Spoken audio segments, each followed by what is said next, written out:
ये यहाँ पर पूरा वहाँ पर पूरा समझाया गया था फ्रिज के डायग्राम में। फिर उसके बाद बार बार इसके अंदर कैपेसिटर रन मोटर इस्तेमाल होती है, इसके साथ रनिंग कैपेसिटर लगाना जरूरी है। तो मेटल में इनको भी पता होगा कि जो कहते हैं मेरी खोपड़ी बहुत कमज़ोर है कि इसके साथ रनिंग कैपेसिटर लगाना है। क्यों? क्योंकि कैपेसिटर रन मोटर है।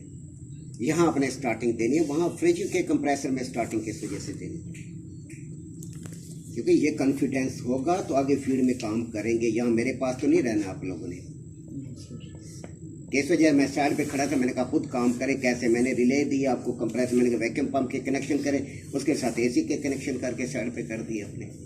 चलो नाइट ईजाद है, अभी आम लोगों को ये ईजाद नहीं आती, आप लोगों को आती है। ये भी एक फन है, हर कोई तो नहीं कर सकता ये अब याद रहेगा। वैसे खड़ी है आपके ऊपर 3 आर्मी वाले बंदे खड़े हैं, आप क्या कहेंगे? आप सेट हो गया? अब वहाँ धमाका हो गया तो खुदा ना खासा भी गलती की वजह से गए अंदर दहशतगर्दी के पर्चे में। तो असल चीज टेक्निकल बंदे का कॉन्फिडेंस होता है। आप गाड़ी लेके जाते, इतनी महंगी गाड़ी और ड्राइव, वो जो बंदा मैकेनिक काम कर रहा होता है, सर पे खड़ा होता है मालिक, वो हर बात पे चू चू करता है, उसे पता है मेरी करोड़ रुपए की गाड़ी है। हाँ, तो वहाँ क्या कहेंगे कि कॉन्फिडेंस नहीं है, गलती होगी, अगले के करोड़ों का नुकसान है। मैं ड्यूटी पे खड़ा हूँ तो बिजली वो पिक करना होता है, फॉलो करना होता है, बिल्कुल फील्ड में जाए। अब 10-10 साल क्यों लग जाते हैं, ज़्यादा क्यों लगते हैं, हमारे पास आके फेल क्यों होते हैं? वजह ये होती है कि वहाँ पिकिंग पावर नहीं है, उस्ताद कुछ नहीं बताता। उस्ताद ने काम किया, अपने सामान उठाया, वो कहा ये तार लगा दो, ये लगा दो, लगा दिया जी, गया। वो दोबारा काम पता नहीं कब आएगा, कब नहीं आएगा, सालों बाद आएगा। हो सकता है दोबारा प्रोजेक्ट पे आप उस पर जाए ना, कोई और लड़का चला जाए। इस तरह ज़िंदगी गुजर जाती है, इतना टाइम गुजारते हैं, फिर हमारे पास आते हैं डिप्लोमे के लिए, यहाँ फेल हो जाते हैं, डायग्राम आते हैं ना कुछ आती है। इस वजह से आपको बार बार हम कहते हैं कि इस वजह से कोर्स को मैंने रिवाइज रखा हुआ है। पूरे एजीटी में कोर्स रिवाइज नहीं होता, आपकी ट्रेड रिवाइज करता है। कि इस वजह से करते हैं कि अगर किसी से कोई मिस्टेक्स है, पिक नहीं कर सका और दोबारा रिवीजन पे पिक कर ले। अब इसमें ये नहीं कि सारा कचरा है, अच्छे लड़के भी हैं इसमें मौजूद है, अच्छे लड़के, लेकिन यह है कि जहन को हाजिर रख के काम करना होता है। हमारे काम के अंदर कंफ्यूज होना नहीं है, अपसेट होना नहीं है, कॉन्फिडेंस हो कि मैं ये कर रहा हूँ। अब रिले है, रिले के अंदर स्टार्टिंग की तार कहाँ से लगाएंगे? रिले का रोल क्या है? रिले का काम ये करंट को रनिंग वाइंडिंग से स्टार्टिंग वाइंडिंग में मुंतकिल करती है। तो आप अलग स्टार्टिंग की तार कैसे दे सकते हैं इसको? और दे भी रनिंग कैपेसिटर के जरिए। इससे बड़ी मिस्टेक्स और क्या होगी? मतलब है कि कंप्रेसर फारिग करने की नीयत है। मुझे तो अब कॉन्फिडेंस होता है, सारे सीनियर अच्छी क्लास है, सुबह वालों से बहुत बेहतर है आप लोग। लेकिन यह है कि अगर मैं आपको कहता वैक्यूम पंप लगा दो तो काम तो हो गया था, मेरे तो मत्थे लग गया था कंप्रेसर। क्योंकि हमारी जवाब तलबी होती है, भाई कंप्रेसर कैसे सड़ गया है? आप नहीं खड़े थे सर पर, हमें ये पता नहीं कि सीनियर्स खड़े हैं तो ये चीज़ वॉच कर रहे हैं। तारे छोटे टुकड़े हों या बड़े टुकड़े हों, डायग्राम पे होल्ड हो, डायग्राम पे होल्ड होना चाहिए, देरी नहीं मारे। ये अब फील्ड के अंदर आपको इस तरह पूरी डायग्राम नहीं बनाने देंगे, ना बना सकते हैं, ना इतना टाइम होता है। वहाँ तो क्विक सर्वे से क्या मसला है, तार उतारी, तार लगाई, डायग्राम पे होल्ड हो। इस वजह से इतनी डायग्राम में मैंने शामिल की हुई है कि डायग्राम को होल्ड, यहाँ से तार उठाई, इधर मैंने देनी है, ख़त्म। अगर नहीं देनी तो वहाँ तार समझ नहीं आ रही, अपनी फिर डायग्राम को दिमाग में घुमा के फ़ौरन डायग्राम बनाते। मैकेनिकल बेचारे में तो कुछ नहीं, गैस चार्ज के कितना टाइम लगा है? 5 ग्रुपों ने काम किए, 2 ग्रुप आपके, 3 सुबह वालों ने काम किए। क्या 10 मिनट मुश्किल से लगते हैं गैस चार्ज में, 10 मिनट भी लगते। इसी तरह एसी के अंदर कोई टाइम नहीं है, बस अभी 5 मिनट में चार्ज हो जाएगी। अब इसके बाद हम वैक्यूम करेंगे। वैक्यूम को हमने स्टैंड किया, प्रेशर नहीं आ रहा। हमारी सुई जो है वो तकरीबन वही कल वाली रेट है, वही वो है जो पीछे खड़े हैं। मैंने आपको पहले भी कहा था कि स्टूडेंट जो पीछे रह जाते हैं वो फिर वो खुद उन्हें एहसास नहीं होता। मैंने कहा था आगे वाले स्टूडेंट्स बैठ जाएं दोस्तों। इसके बाद आपने पहला काम वही चीज़ है, आप दोबारा दूसरी बार ये रिवाइज हो रहा है। अब सिंपलेट एसी में हम वैक्यूम नहीं करते, हमारा वहाँ मेथड चेंज होता है। अब उसको भी आपने फॉलो करना है क्योंकि सारा टाइम ही सिंपलेट का है। ये वाल्व बंद कर दिया, ठीक है, वाल्व बंद कर दिया। उसके बाद आपने कंप्रेसर को बंद कर दिया।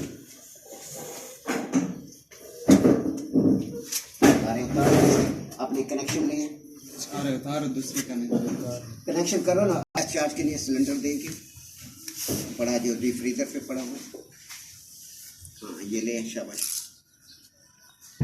हमने फिर अभी आपको रिकवरी करना भी सिखानी है कि रिकवरी आपने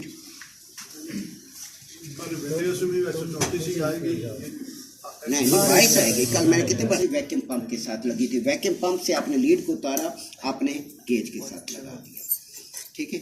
अब क्या है, ये वैक्यूम पंप, ये पहले भी समझा चुका हूँ, ये वैक्यूम पंप से लीड को उतारा जब आपने है तो इसके अंदर एयर चलती है, क्योंकि इसके अंदर वैक्यूम था। अब आपने एयर को पहले लाजमी निकालना है, एयर नहीं निकालेंगे तो आपके सिस्टम के अंदर एयर चली जाएगी। अब हमारे पास लीड को लूज करना लाजमी नहीं है, हाई प्रेशर गेज का वाल्व खोले पर लो नहीं खोलना, लो से वैक्यूम करें, क्योंकि सेंटर पोर्ट का ताल्लुक इसके साथ भी है, इसके साथ भी है। जो वाल्व खोलेंगे उधर प्रेशर है, ठीक है। इसके बाद जी दरमियान से पंच करे तो इससे, हाँ दरमियान से करें तो गैस का प्रेशर दोबारा हो सकता है, टाइट प्रॉपर ना हो रही हो, इस वजह से जो इजी मेथड होता है 1 सेकंड लगा उसी टाइम आपने रिलीज कर दी। लोड उठाए क्योंकि ये कंप्रेसर एम्पियर ज़्यादा लेता है, यहाँ पे वोल्टेज ड्रॉप होते हैं। अब 30 PSI गैस मैंने स्टैंड प्रेशर डाला, आप इसे बढ़ा भी सकते हैं, मैं इसे 100 कर दूँ, 70 कर दूँ, कोई इशू नहीं, क्योंकि गैस तो साइकिल में जानी है, कंप्रेसर बंद है। वो प्रेशर 5 PSI, यानी इसके अंदर 5 PSI गैस चार्ज है, कोई 5 पड़ेगी, वो स्टैंड प्रेशर, ठीक है। हमने 65 से 70 PSI, मैं आपको पोजीशन साथ साथ दिखाता जाऊँगा, थोड़ा सा उल्टा सीधा नहीं करना, हमने एम्पियर के हिसाब से काम करना है इसको। खान को आगे बैठाओ, खान जी आपको गर्मी लग रही है,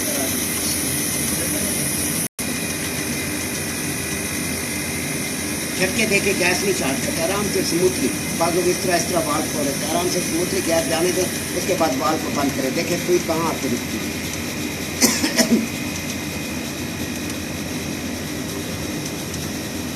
15 PSI है, और साथ देखें आपकी ये कैपिलरी पर साइड पर आइस है, ये नजर आ रही आपके ऊपर नहीं, मैंने आपको निशानी बताई थी इसकी, ये उधर साइड पर देखें, आपको नहीं नजर आ रही निशानी, देखिए ये देखिए आइस नजर आ रही है आपको, इसकी निशान कंप्लीट है, गैस में मुकम्मल। जब आइस मेल्ट हो जाए तो समझिए गैस पूरी। अब हम आइस मेल्ट, आप गेज को ना देखिए, आप आइस मेल्ट होने का इंतजार करें, जैसे आइस मेल्ट होना शुरू हो जाए समझिए कि गैस पूरी।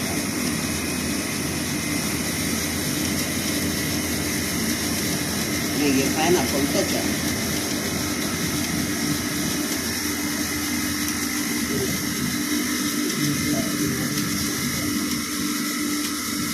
अब हम 65 से 70 नहीं करेंगे, क्यों नहीं करेंगे, हमें ये पोजीशन बता रही है कि हमारी गैस चार्ज हो। लिक्विड लाइन पर ये देखें फुल आइस की, आइस खत्म हो गई, आपको ये देखें रिटर्न, ये ठंडी यख हो गई, ये देखें ये नजर आ रही है, ये रिटर्न मिलनी चाहिए कंप्रेसर, ये चलना कंप्रेसर आपका रिटर्न पर है। अगर इसको रिटर्न नहीं मिलेगी कंप्रेसर हीटअप हो जाएगा। फॉरेन कंट्रीज में हमारे गैस चार्ज करने का तरीक़ेकार क्या होता है, हम इसको कवर रखते हैं, हम थोड़ा सा इसे ऊपर रखते हैं, बुक्स का किताबें कॉपी होता है, इसके आगे रखो, कॉपी नहीं बर्बाद करो, थोड़ा सा ओपन करेंगे बस, थोड़ा सा अपने ओपन कर देना है। अब इसमें आपकी रिटर्न सेक्शन और कम हो जाएगा। अब देखिए 50-48 पे आप, क्योंकि गर्म हवा इसको मिलना कम हो गई। अगर गर्म में हवा में रखेंगे आपको पता है फिर सेक्शन आपका बढ़ेगा, आपको कंफर्म नहीं होता क्या गैस चाहिए। इस वजह से हम क्या करते हैं, हम ये देखिए अब इसके ऊपर आइस आना शुरू हो गई है, इतने रिटर्न में नहीं आती। हम फौरन में इस तरीके से थोड़ा सा ऊपर रख के गैस चार्ज करते हैं, क्योंकि गर्मी है वहाँ पर, गर्म हवा वो खींचता है, इस वजह से हम इसे ढाँप के रखते हैं ताकि गर्म हवा ना खींचे और कंप्रेसर को रिटर्न मिले। आप देखें जैसे आपने कवर किया ये सारी आइस है, ठीक हो गया। ये इतना सा प्रोसेस है, आपकी 50-48 PSI की गैस चार्ज होगी, ठीक है, सीधा कहते हैं आप मुँह रख के ठंडक ले रहे टेक्निक एक टेक्निक है, ठीक हो गया ठीक। कितनी देर लगी गैस चार्ज? विंडो और सिपलेट का स्टैंड प्रेशर एक होता है, क्यों होता है, क्योंकि R22 चार्ज हो रही है, उसमें भी और इसमें भी, दोनों के चार्जिंग प्रेशर सेम है, 65 से 70 PSI। अब हमारे मौसम इतना गर्म नहीं है, 65-70 पे नहीं गए, हमारा 52-53 पे गैस चार्ज हो।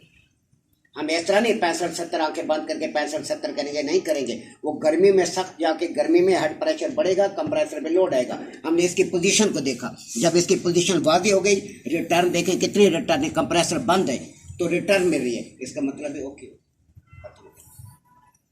इस तरह सिपलेट के अंदर भी यही मेथड है, सिपलेट इससे भी ज़्यादा आसान है। सिपलेट के अंदर वैक्यूम आपको करने की ज़रूरत नहीं है, उसके अपने प्रोसेस है जी। यहाँ किसी का कोई सवाल है तो आप पूछिए, किसी के जहन में बैठे। कोई सवाल की गुंजाइश तो मैं छोड़ता नहीं हूँ, लेकिन फिर भी कोई किसी के ध्यान में कोई सवाल 410 है तो स्टैंड प्रेशर जाएगा 450 से 500। आपसे पूछ सकते हैं इन्वर्टर एसी 410 का स्टैंड प्रेशर कितना होता है, चार्जिंग प्रेशर कितना होता है। आप उन्हें बताएंगे कि इन्वर्टर जिसके अंदर 410 चार्ज होती है, हम चार्ज करते हैं उसे, ये नहीं कहते प्रेशर सर, उसे हम चार्ज करते हैं 125 से 130 पर। जहाँ पे हमें रिटर्न प्रॉपर मिलना शुरू हो जाती है तो 120 125 30 PSA पे हम चार्ज करते हैं। फॉरन में 140 PSA चार्ज होती है, वहाँ गर्मी ज़्यादा है। उसका स्टैंड प्रेशर कितना होगा 450 से 500। इसका चार्जिंग प्रेशर कितना है 65 से 70 PSA। स्टैंड प्रेशर 300 से 350 PSA रहता है सिपरेट का भी और इसका।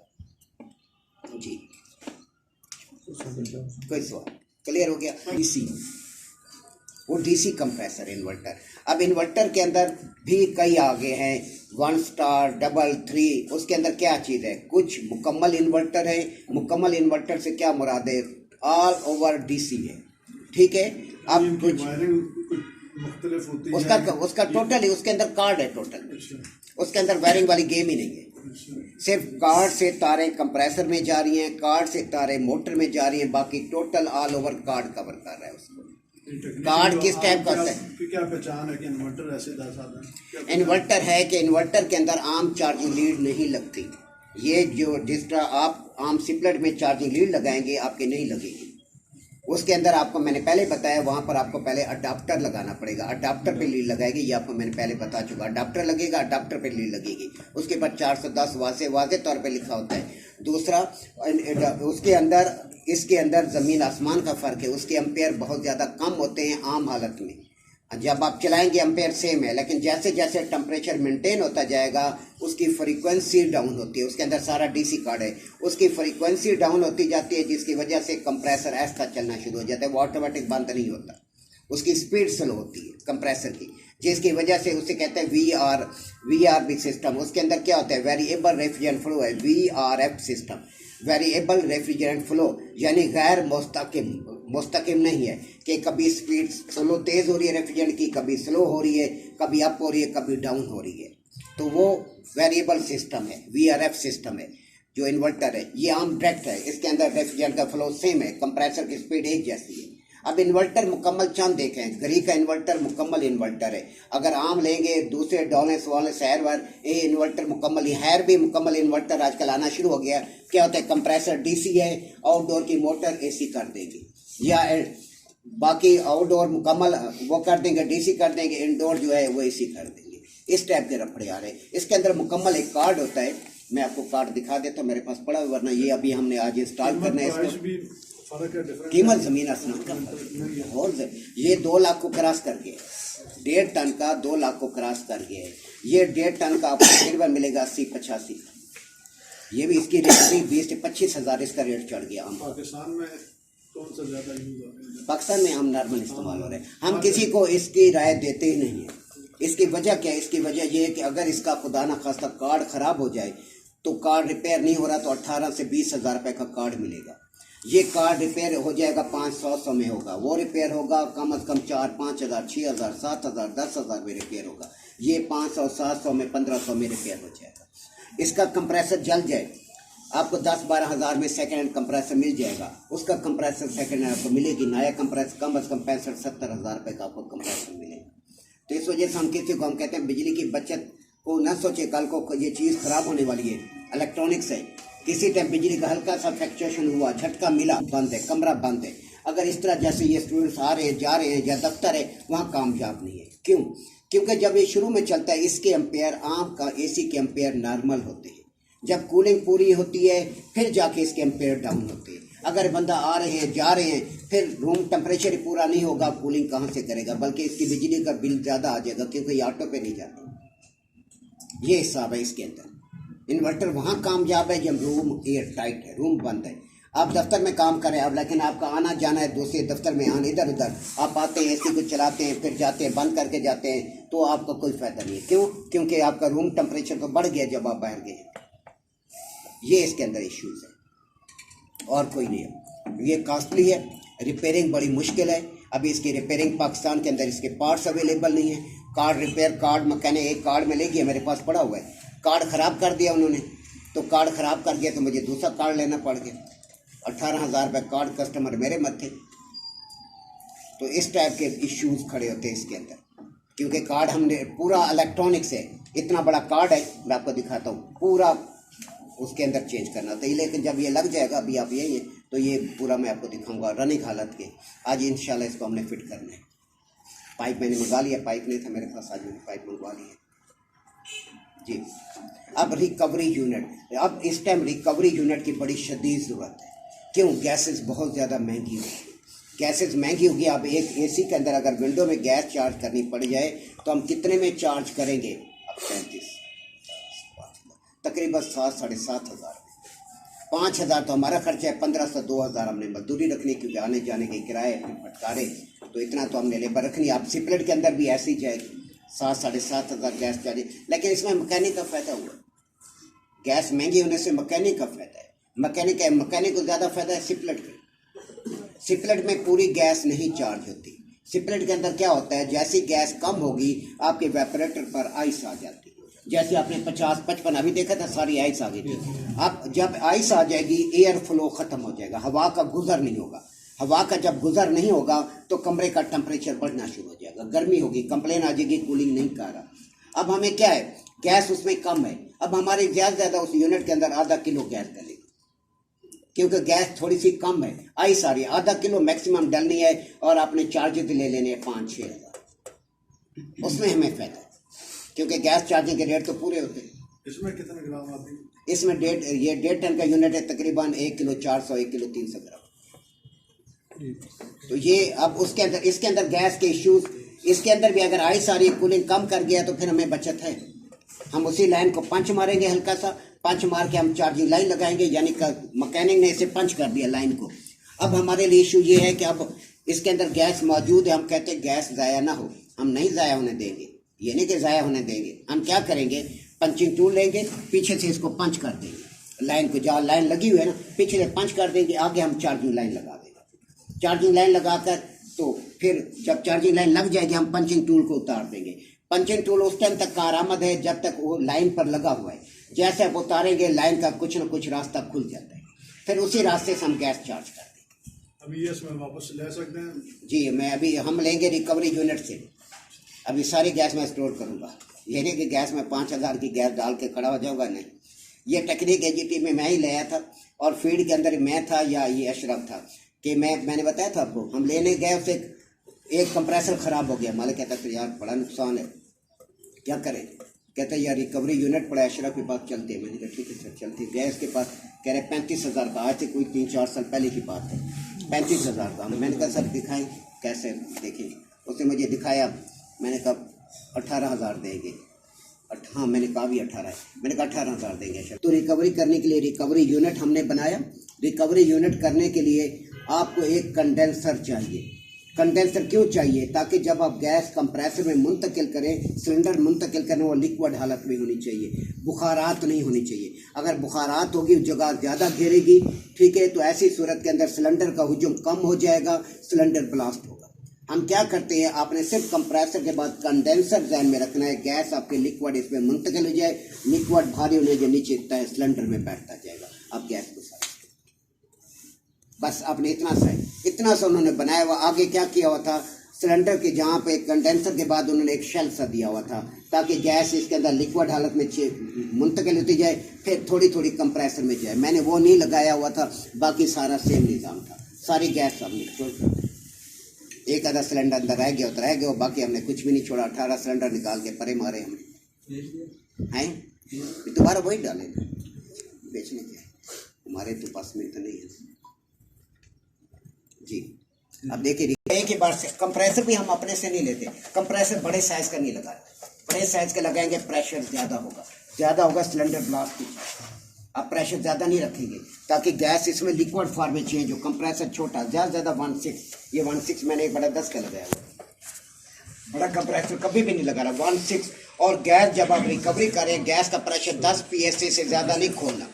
क्यों नहीं खोलना? क्योंकि ये कंप्रेसर R134 का है, आप रिकवर कर रहे हैं R22, तो कंप्रेसर बैठ जाएगा, ये आपने ख्याल रखना है। उस 18 सिलेंडर जब मैंने रिकवर किए थे, एक कंप्रेसर फारिग हो गया था, चलो 2000 तो उस टाइम तो कंप्रेसर पंप कोई वैल्यू नहीं थी, 1500-2000 का कंप्रेसर मिलता था। कोई मसलन जल गया तो लेकिन लाखों रुपए की गैस तो रिकवर हुई। कंप्रेसर कुछ नहीं था, मुझे कहा गया आज मैंने कहा फारिग हो गया सर, दूसरा कंप्रेसर इलेक्ट्रॉनिक रिले लगाते थे। थोड़ी सी मुझे बता देते करेंगे क्या रास्ता हम इख्तियार करेंगे। एक सिलेंडर और लेकर आए, उसमें देखें कोई चाइना का सिलेंडर जिसमें गैस आसानी से मुंतकिल जिसका लीक नहीं लगते हैं सर, नहीं होते। कुछ होते हैं जैसे ये है, ये रिफिलेबल है, ये जो है सक्सेस वाले रिफिलेबल है, ये रिफिल नहीं होता, तंग करता है। हो जाती है गैस, दुकानदार इसके अंदर पिन डालते हैं, पिन डाल के फिर पुश करते हैं, गैस मुंतकिल हो जाती है, लेकिन थोड़ा सा ये तंग करता है। अब हमने क्या करना है, गैस को हमने रिकवर करना है। रिकवर ये खोल दे, इसको खोल दे। गरम, अगर गरम हो गया तो डर होता है ब्लास्ट हो जाए, ब्लास्ट होगा इस जगह से होगा, ये जगह निकलेगी। तो इस वजह से हम सिलेंडर को गर्म नहीं होने देते। सिलेंडर गर्म नहीं होना चाहिए। गर्म हो रहा है इसका मतलब है रेफ्रिजरेंट फैल रही है, इसके अंदर प्रेशर ज़्यादा हो रहा है जिसकी वजह से ये गर्म हो रहा है। रेफ्रिजरेंट को ठंडा करना होता है, ये ठंडी रहे। हीट गन दे रहे होते, हीट गन मार रहे होते, उनसे गैस नहीं लेनी होती, देखना होता है हीट गन मार रहा है तो कई एक बार मेरे साथ भी हो चुका है, हीट गन मार है तो साफ ज़रा गैस अंदर वेपर बनेगी तो हुजूम कम हो जाएगा, एरिया कम हो जाएगा, सिलेंडर ने ब्लास्ट होना है। तो ऐसे ऐसे मेंटल भी होते हैं, क्योंकि इन्होंने कोई कोर्स तो नहीं किए होते, बस देखा देखी दुकान खोल लेते हैं, आज इसमें कमाई ज़्यादा है तो फिर दूसरों को मारते हैं। सर वो जो 410 के सिलेंडर में लाए, इसमें नहीं लाए। क्यों? 410 का हेड प्रेशर ज़्यादा है। उस सिलेंडर का वज़न 3.5 kg है, इसका वज़न का है तकरीबन 2 किलो 700 ग्राम 500 ग्राम 700-800 ग्राम का फ़र्क है, वो वज़नी है। इस वजह से वजह उसकी चादर मोटी है, क्योंकि उसका प्रेशर ज़्यादा है, ब्लास्ट का चांस होता है। इस वजह से जब भी गैस लाएँ 410, जब भी अगर किलो आधा किलो लेने फिर इसमें ले आए, लेकिन सिलेंडर कोशिश करें कि 410 का ये सिलेंडर ना हो, इसमें गैस कभी भी मुंतकिल ना करें। 410 बहुत ज़्यादा डेंजरस हो जाती है, ख़ासतौर पर गर्मियों में। इस वजह से इन्वर्टर एसी के अंदर प्रॉब्लम ये आती है, ये लीक हो जाते हैं, उस गैस का प्रेशर ही ज़्यादा है। तो नहीं आग तो नहीं पकड़ता, नहीं आग नहीं, इसका ये खतरा है। नहीं आग नहीं, किसी जगह घर में हो जाए आगे तो नहीं आग नहीं पकड़ती। कल आप वेल्डिंग कर रहे थे ना, गैस नहीं करी थी, कोई आग पकड़ी है उसने? ये क्या नहीं फ्लेमेबल नहीं है। हाँ, अब जो 8-400-600 है, सिर्फ एक कंपनी दे रही है, बाकी नहीं आई है, तो वो फ्लेमेबल है, वो तो LPG है। इस तरह 32 नंबर है, 29 नंबर है, फ्लेम 32 नंबर AC में चल रही है, स्प्लिट इन्वर्टर दे वो दे रहा है, हेड दे रहा है, 29 है, ये फ्लेमेबल है। फ्लेमेबल नंबर है, कोई ले रहा है इसलिए तो उसे मना कर दो यार, ये वापस करो, तो 410 की गैस। अगर ये सस्ता पड़ रहा है, जो भी है इसके साइड इफेक्ट्स हैं, घर की जान जा सकती है। हाँ, घर वालों को मारना है तो फिर फ्राक कर दो किसी लाइन में, तो सही हो तो सुबह नहीं उठेंगे। ये रास्ता है और कोई रास्ता नहीं है। ये डेंजरस है, जो चीज़ डेंजरस है कस्टमर को फ़ौरन बताओ सर ये डेंजरस है, क्योंकि इसमें भी नेकी होती है, ये टकराएगा तो नहीं। जो होता है आप इंस्टॉल करने लगे हैं, रूम दरवाजे खोल के इंस्टॉल करें, इनके इंस्ट्रक्शन दे के पागलपन की इंतहा है। और जब बंदे सोए हुए कमरे बंद है, उस टाइम लीक हो गया तो फिर कौन जिम्मेदार है मामे? तो अजीब व गरीब कहानी है कि आप इंस्टॉल कर रहे हैं 32, तो आप दरवाजे को खोल के आप इंस्टॉल करें। कह रहे हैं आपकी बचत है, मालिक जाए बस अब कम ही हैं यूनिट, जो लोगों को समझ आती जा रही है।